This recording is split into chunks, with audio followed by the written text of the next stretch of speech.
Hi friends, good morning one and all, good afternoon one and all.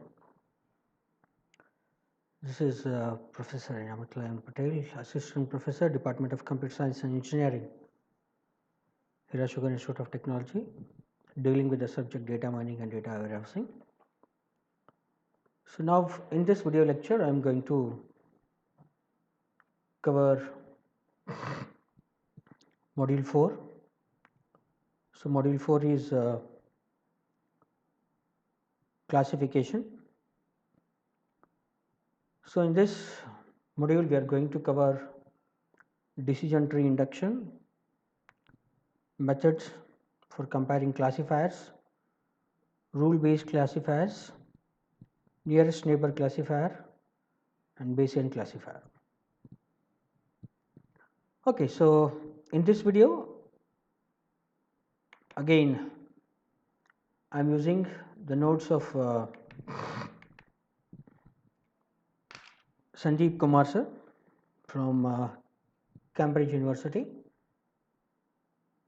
and the source is from the DigiNotes. So I thank DigiNotes as well as Sandeep Kumar sir for their sharing their notes onto the web for free for use of the students. So classification, module 4 classification, basic concepts, decision tree and module evaluation. Coming to the definition of a classification. What is classification? Classification is a task of assigning objects to one of the several predefined categories.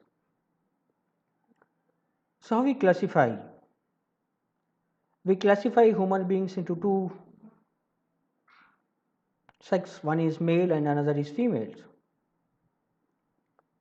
And how we classify animals? Either we classify them as mammals or non-mammals. We classify them as reptiles. We classify them as birds based on their attributes. Okay, so in classification, given a collection of records that we call as a training set. So in a classification, we are going to take a training set. So that is a collection of the records. So each record contains a set of attribute. One of the attribute is a class. So what is a training set? Training set, let us assume training set contains a lot of thousands of images of all the fruits, okay, or all the vegetables. Based on the shape, color and different attributes, we need to classify vegetables. So let us assume I have in training set I have tomato, chili, brinjal, okay, and we are having lady's finger. So we need to classify them. So I need to train them. I need to find out some of the attributes and then I need to classify them according to their attributes.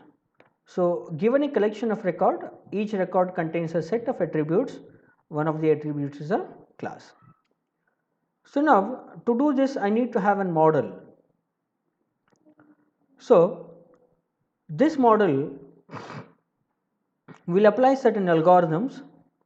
Based on those algorithms it will classify.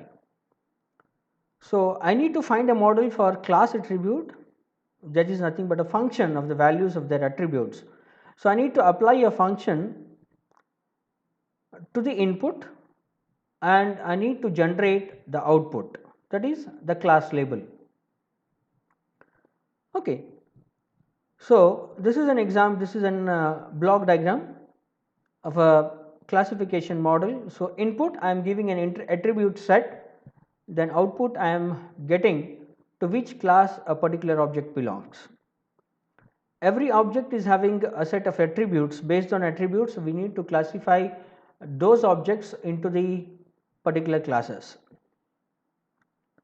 So first we will take thousands of training sets, we train them, we we train them, we generate some attributes, we generate some uh, properties of them and keep them in the database. And whenever I give a new object, that is a test set, so that given test set has to be matched with the available database, and then it has to classify to which class the particular object belongs. Okay, so previously unseen record should be assigned as a class as accurately as possible. So consider, for example, thousands of vegetable images I have trained and I kept into the database, and when any one of the image of a particular vegetable is given as an input, so it has to classify to which class it belongs. Okay, so a test is used to determine the accuracy of your model. So what is the accuracy of the model? So if 10 times I test an image, and if 9 times it correctly predicts the class and at the 10th time it wrongly predicts, then accuracy will be 90%. So if I am testing an image for 10 different images for 10 times, then 10 different images if I test, if all the 10 times if I get an accurate classification, then accuracy of the model will be 100%. Okay, so where we can use this classification? So detecting spam emails, spam email messages based on the message header and the content. So you might have seen in your email you will be having different folders. One is inbox, where all the emails that are there in your contact will be displayed into the email, and some emails will be listed into the social, and some will be into the promotions, and some will be into the spam emails. If a particular email is not there, if a particular email address is not there in your database, so that will be either stored into the spam emails. Okay, and based on the message header, the model is classifying whether it has to be pushed into the inbox, whether it has to be put into the social emails, or whether it has to be put in promotion emails, or whether it has to be put in spam. So there is where we are applying this classification. So consider, for example, another application is an MRI scans. So whenever we take a MRI scan of a particular patient, so I need to classify the cells as malignant cells or they are benign. So then classification can also be used to classify the galaxies based on their shapes, because all the different galaxies have different shapes, and based on their shapes they can classify the galaxies, categorizing news stories as finance, weather, entertainment, sports, etc. So in news channels also you have different categories of the newses. Some news will be related to finance, and some will be related to weather, and some will be related to entertainment, and some will be related to the sports. And one more is a credit card transaction as a legitimate or it is a fraudulent. So for example, whenever you use a credit card or your debit card at an ATM center, so if you put password for a ATM pin 3 times wrong, your card is blocked, because it will be treated as a fraudulent, because an authorized person will be knowing the pin. The system will feel that if you even if you are only using your card and putting the pin, then also it will be detected as fraudulent, because the person is already knowing the pin and still he is putting it as a wrong, then that thing will be treating as a fraudulent. Okay, so general approach to solving a classification problem. First one is a classification technique, or a classifier is a systematic approach to building classification model from an input data set. Each technique employs a learning algorithm to identify a model that best fit the relationship between the attribute set and class label of the input. So based on the what type of data, input data you are giving, so we need to apply a particular algorithm in the model so that can properly identify the class of an object. The model generated by a learning algorithm should fit both the input data as well as it has to correctly predict the class label of the record it has never seen before. So even if you are not trained any object, a new object you are given is an input and you have not trained that database is not available. So even then also it has to predict the class based on the attributes. Therefore, a key objective of the learning algorithm is to build a model with good generalization capability, that is, model that accurately predict the class labels of a previously unknown records. Consider, for example, over here. So here we have 10 transaction IDs. Attribute 1 is yes or no, attribute 2 is large and medium, attribute 3 is amount, and class we need to identify either it as yes or no. So this is a training set and this is a test set. So the training set is given as a input to the learning model. So here is a learning algorithm. So this learning algorithm may be a decision tree algorithm, or it may be a Bayesian classifier, or it may be a nearest neighbor classifier, or or it may be a naive Bayesian classifier. So learning algorithm will give as an input to the learn model, and we are giving training to the input. We are giving this training set as an input. The model will read these attribute and classify, and that will be stored into the model. Then when you give the test set, we apply this model to this set and we will perform deduction. Deduction is nothing but I need to find out to which class this particular objects belong, whether it belongs to a class yes or no, whether it belongs to large, medium or small, and so on. So, evaluation of the performance of a classification model. So, how we are going to evaluate the performance of a classification model? So, evaluation of a performance of a classification model is based on the counts of test records correctly and incorrectly predicted by the model.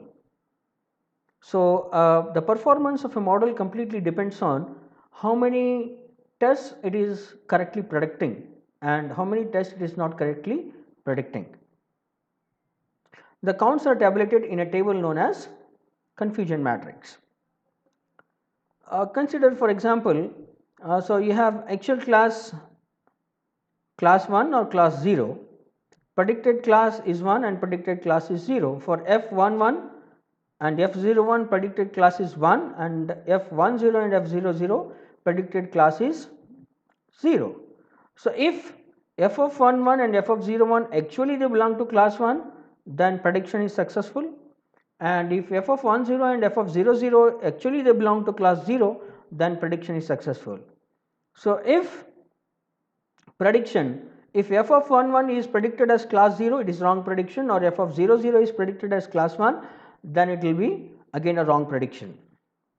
So, then how we are going to measure the accuracy of the model? Accuracy is equal to number of correct predictions divided by total number of predictions.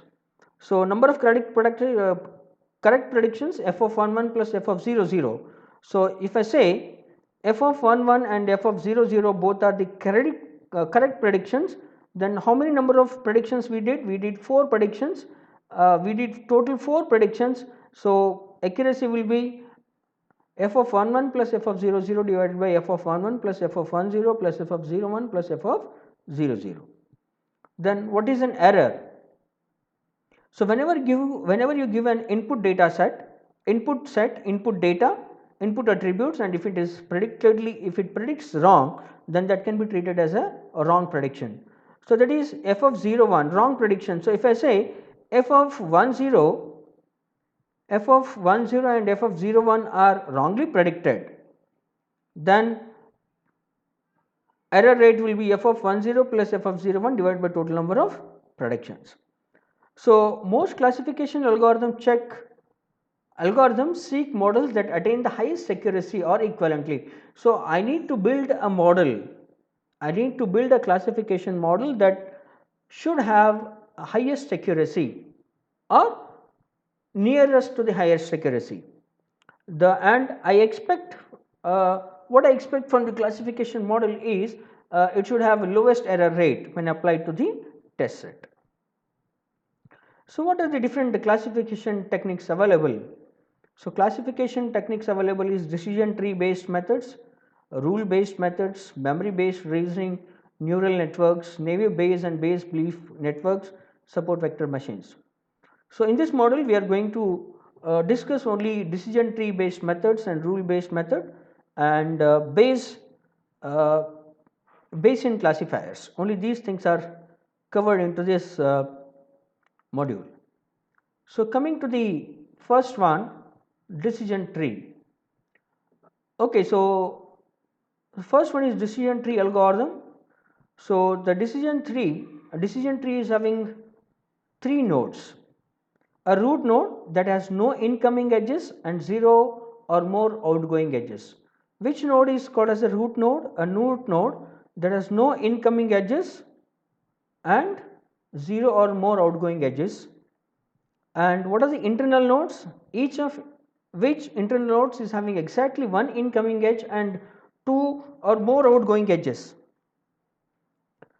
A leaf or terminal node, each of which has exactly one incoming edge and no outgoing edges, means leaf is the end of the decision tree. Internal nodes are the middle of the decision tree and root node as will be top of the decision tree. So, in a decision tree, each leaf node is assigned a label. So, whenever the leaf or the terminal node defines the class of a particular object. The non-terminal nodes, which include the root and other internal nodes, contain attribute test conditions. So, this root node and internal nodes, this is leaf nodes will give you what they will give? They will give the class, whereas root node and internal nodes will give you what? They will give you the test condition based on which the leaf will give you a class. Okay, so these leaf root nodes and internal nodes contains attribute test conditions to separate record that have different characteristics. In principle, there are exponentially many decision trees that can be constructed from a given set of attributes. Consider, for example, I am going to classify the animals as mammals and non-mammals. So, first the root node here is a body temperature. So, body temperature is a root node. So, based on the body temperature I am giving to classify. So, there are two conditions here for the body temperature, either body temperature may be warm or body temperature may be cold. So, if the body temperature is cold, then it will be a non-mammal. Non-mammals will have usually cold body temperature, whereas warm. So, again, so warm animals again will have again these are the internal nodes. Gives birth, I am putting one more test condition for the warm type of animals. The animals or the animals which are having body temperature as warm, I am testing one more condition over here. So, that is an internal node. S gives birth or no. If a particular animal gives birth or no. If it gives birth, then it is mammal, and if it does not give birth, then it is a non-mammal. So, these are the leaf nodes, non-mammals and mammals. So, mammals and non-mammals, these are the leaf nodes that will give a final classification. Okay, so this body temperature is a root node, internal node is a gives birth, and leaf nodes are mammals and non-mammals. So, next, again one more thing over here. Consider I have taken an unlabeled data. Flamingo is the name. Flamingo is a animal. I need to consider this.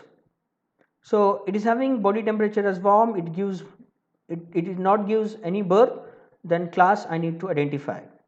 So, first one is body temperature. So, here again test condition I am putting as warm or cold. So, body temperature is warm. For a flamingo, what is given? Body temperature is warm. So, next I need to test the condition whether it gives a birth or no. So, it gives birth or no. Here test condition attribute is no. So, it is no, non-mammal. So, flamingo belongs to the class of non-mammals.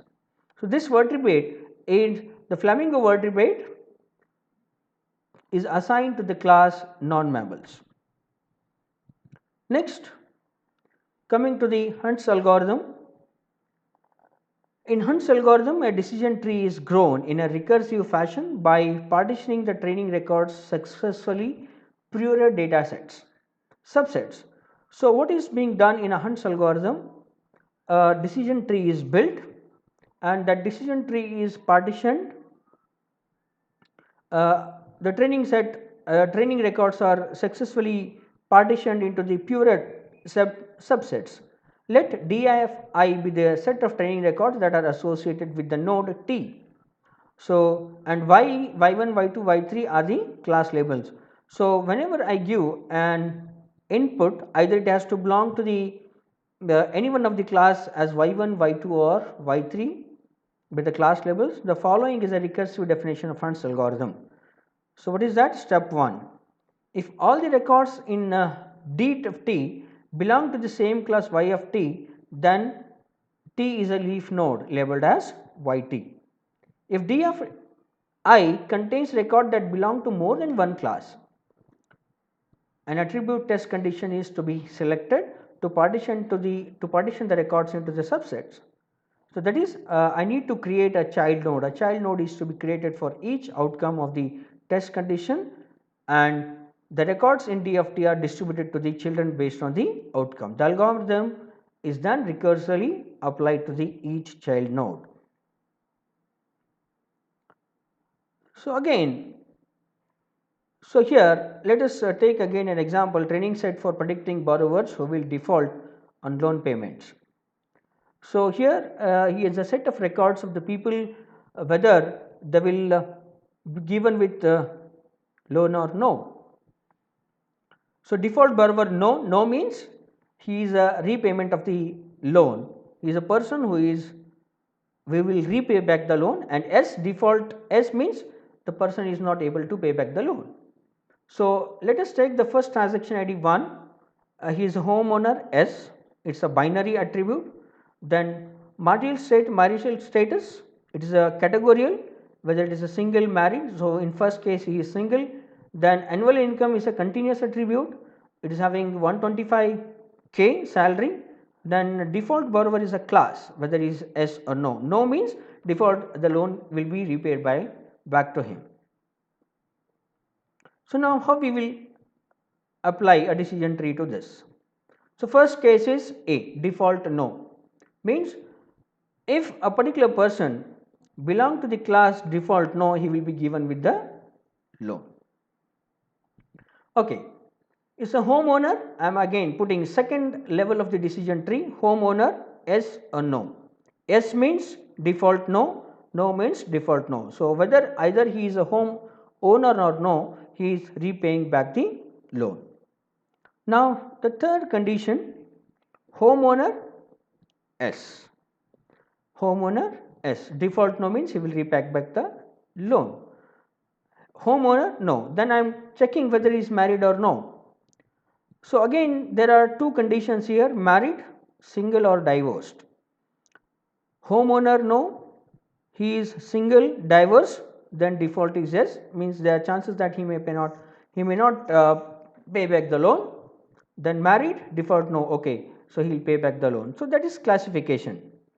Then at higher level of condition testing we are doing over here, homeowner yes or no, default no, then it is over. Homeowner no, okay, then I am checking is whether he is married or single. Married, then default no, I am giving the loan to him. Single, divorced, okay, again I am testing the condition. In here single, divorced, we are not giving the loan, we have because default is equal to yes. Here again I am checking annual income. If annual income is less than 80k, default is no, and if it is greater than or equal to 80k, default is yes. This is Hunt's algorithm for inducing decision tree. Okay, next.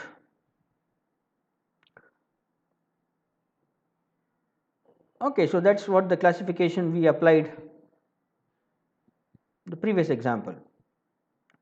So design issues of our decision tree induction. A learning algorithm for inducing decision tree must address the following two issues. So whenever you are building a decision tree induction, we need to satisfy two issues, or we need to address two issues. First issue is, should the training record be split?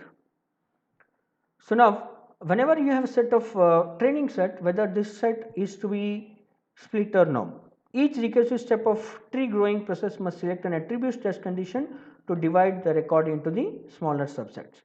So we need to split the records because we need to apply different test conditions, and based on those conditions we need to classify the training sets. We need to classify them into the different classes. To implement this step, the algorithm must provide a method for specifying the test condition. So whenever you want to classify the training sets into different parts, so you need to apply an algorithm, and that algorithm must give you some satisfying test conditions for different attribute type as well as objective measure for evaluating the goodness of the test condition. Then second one is, it is not third, it is second one, how should we splitting procedure stop? So up to what level we can do the splitting? A stop condition is needed to terminate the tree growing process. We cannot continuously go on dividing the training set and go on putting the test condition. At somewhere, at some point of time, we need to end the decision tree. So a possible strategy is to continue expanding a node until either all the records belong to the same class or all the records have identical attribute values. So when we find that all the records belong to the same class or all the records have identical attributes, we can stop growing the number of nodes and we can end with the leaf, and leaf will finally give you the class. Although both conditions are sufficient to stop any decision tree induction algorithm, so even other criteria can also be imposed to allow the growing procedure to terminate earlier. So methods for expressing attribute test conditions. So decision tree induction algorithm must provide a method for expressing a attribute test condition and its corresponding outcome for different attribute type. So here the decision tree induction algorithm has to specify the attribute test condition. So there are different types of attribute test conditions, binary attributes. The test condition for a binary attribute generates two potential outcome as shown in figure. So binary attributes, so now if I take again body temperature, either it is warm blooded or it may be cold blooded. So only two conditions, yes or no. So test condition for binary attribute. Now if you take nominal attributes, since a nominal attribute can have many values, so binary attributes will have only two values, yes or no. So whereas nominal attributes can have many values, its test condition can be expressed in two ways. So that is, we can have multi-way split. Okay, so the number of outcome also depends on the number of distinct values for the corresponding attributes. For example, if an attribute such as Marshall status, whether he is married or no, if a person is married or no, it has to be divided into three conditions. If I am going to check his marital status, there will be three conditions, whether either he may be single or he may be married or he is married but divorced.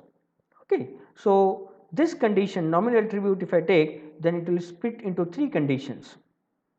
So that is marital status, either it may be single, divorced or married, three conditions, multi-way split. Or marital status, married is one, second is either single, divorced. Marital status single, married and divorced. Marital status single, married or divorced. So this is test condition for nominal attributes. Next, coming to the ordinal attributes.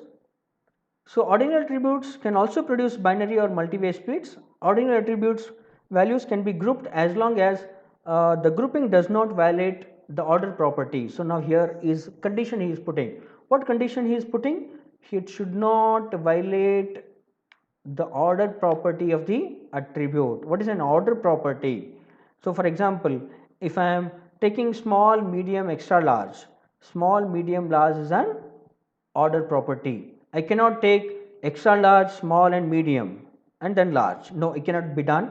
So the order property has to be done. So grouping in figure below 4.1a and b preserve the order among the attribute values. So here we are preserving the order property.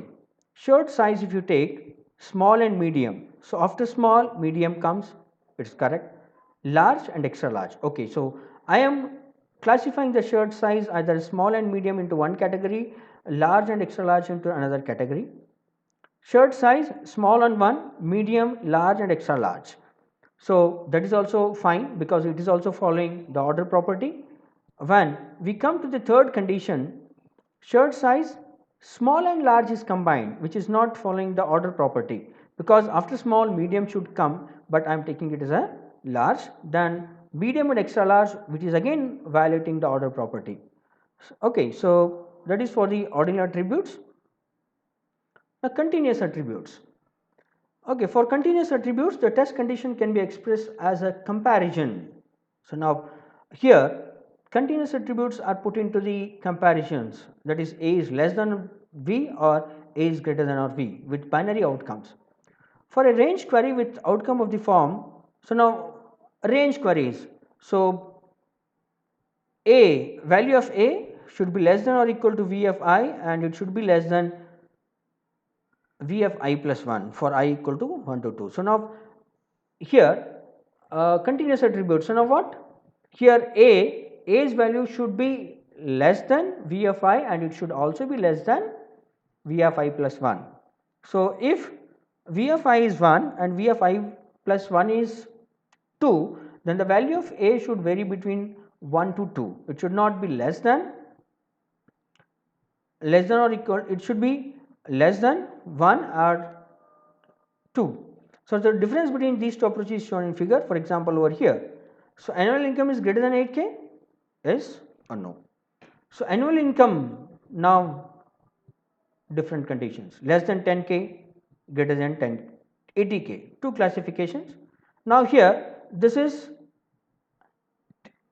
less than 10k will be A less than V, greater than 80k A greater than V. Now 10k to 25k is following this procedure, then 25 to 50k is also following this one, 50k to 80k is also following these conditions. So this is the ordinal attributes. Now how to determine which one is the best split? So we have seen different splits, binary, ordinal, then continuous and nominal, different types of classification splits are there. So now which one is the best one? So here greedy approach, near nodes with homogeneous class distribution are preferred. Now which split is best? So if you classify the nodes which are homogeneous, then that will be preferred, needs a measure of but at every node I need to test the impurity. Now if you take non-homogeneous, then high degree of impurity, homogeneous, then it will be low degree of impurity. Now how we are going to measure the node impurity? So there are three methods using which you can check whether a particular node is pure or impure. So now the node is the one which gives you the test condition. If node is an impure, if the condition is wrong, then it will result in prediction of a wrong class. So Gini index, entropy, misclassification, these are the three methods using which we can check the impurity of the node. First one is entropy. Entropy, what is entropy?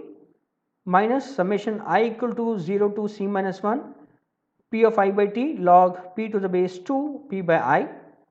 Then what is Gini? Gini of T is equal to 1 minus summation I equal to 0 to C minus 1 P of I by T square. Then classification error of T is equal to 1 minus maximum of I P of I by T. So what is C here? So in summation I am using C. What is the C? C is nothing but the number of classes, and 0 log 0 to the base 2 is equal to 0 in entropy calculations. And what is this P of I by T? P of I by T denote the fraction of records belonging to the class I at a given node T and where C is the number of classes. Consider this example where we have calculated Gini, entropy and error. So, now node 1 class 0 count 0, class 1 is 6.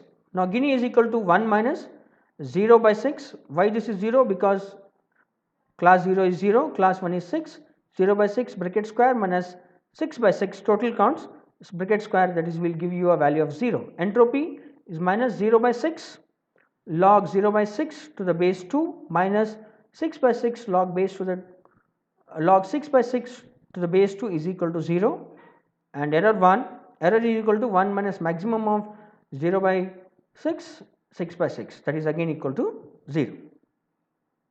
So, for node 2 again if you follow the same thing, so Gini will be 0.278, entropy will be 0.650, whereas error is equal to 0.167. So, again if you apply for the third one, node 3, so in that case also Gini is equal to 0.5, entropy is 1 and error is 0.5. So, here node 1 has the lowest impurity value because Gini, entropy and error, all these things are 0. For that reason N1 has the lowest impurity. After that N2 is having the next impurity level and N3 is having the next impurity level. So, to determine how well a test condition is performing, we need to compare the degree of impurity of a parent node before splitting.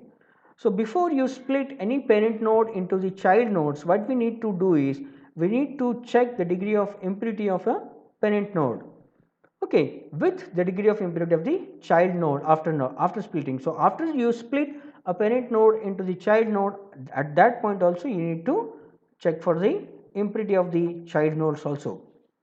So, if there is a large difference between the impurity of the parent node and the child node, the test condition is better. The gain criteria, the gain is a criteria that can be used to determine the goodness of the split. So, that is gain criteria delta is equal to I of parent minus summation j equal to 1 to k n of Vj by n I of Vj, where I is the impurity measure of a given node. So, impurity measure of a given node. So, parent node I am checking. So, I of P parent is nothing but I am checking the impurity measure of parent. N is the total number of records at the parent node and k is the number of attribute values and n of Vj is the number of records associated with a particular child node. Okay. So, this is, so we will stop here for module 2.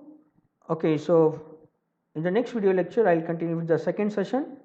So, I request all of you to be